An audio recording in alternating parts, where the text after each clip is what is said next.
শ্রীমদ্ ভগবদ গীতা, গীতা উপদেশ, গীতা অষ্টাদশ অধ্যায়, মোক্ষযোগ, শ্লোক সংখ্যা 10 ও 11তম।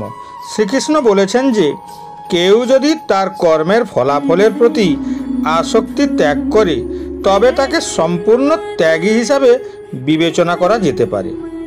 ন দেষ্ট কুশলং কর্ম কুশলে নানুসজ্জতে ত্যাগী সত্য সমাবিষ্ট মেধাবী ছিন্ন সংশয়।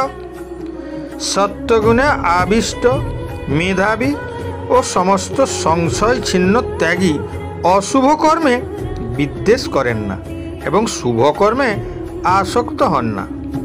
সাত্ত্বিক ত্যাগের বিচারধারার লোকেরা প্রতিকূল পরিস্থিতিতে দুঃখ প্রকাশ করে না, অনুকূল পরিস্থিতিতেও আসক্ত হয় না। তারা কেবল সমস্ত পরিস্থিতিতে তাদের দায়িত্ব পালন করে। তারা সুখের সময় আনন্দ প্রকাশ করে না এবং কঠিন জীবনযাপনের সময়ও দুঃখ প্রকাশ করে না। যারা নিজেদের সমভাব বজায় রেখে রাগ, লোভ, হিংসা ও আসক্তি দ্বারা প্রভাবিত না হয়ে তারা তাদের চারপাশে ঘটা পরিস্থিতিকে সমানভাবে মেনে নেয়, সুখ কিংবা দুঃখ কোনো রকম তাদেরকে উৎসাহিত বা বিচলিত করতে পারে না।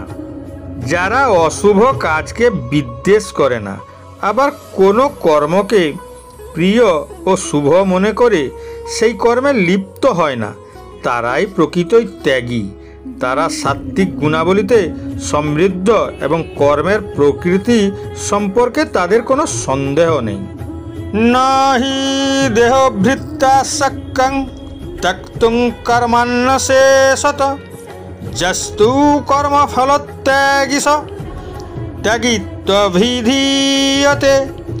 অবশ্যই দেহধারী জীবের পক্ষে সমস্ত কর্ম পরিত্যাগ করা সম্ভব নয়, কিন্তু যিনি সমস্ত কর্মফল পরিত্যাগী তিনিই বাস্তবিক ত্যাগী বলে অভিহিত হন।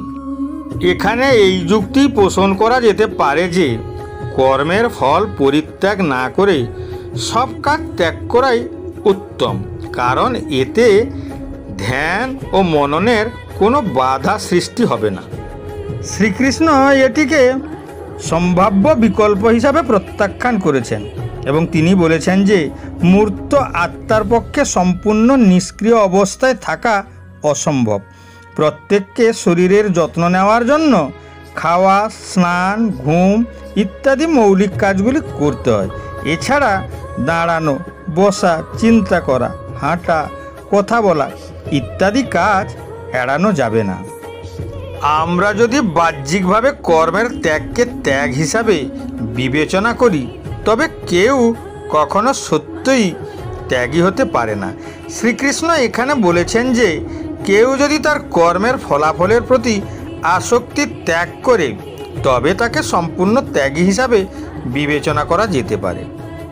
শ্রীকৃষ্ণ বলেছেন মানুষ মাত্রেই ভোগের প্রতি অনুরাগী হয়, কিন্তু ভোগ মানুষকে তার জীবনযাত্রায় কষ্ট ও যন্ত্রণার মধ্যে আবদ্ধ করে রাখে।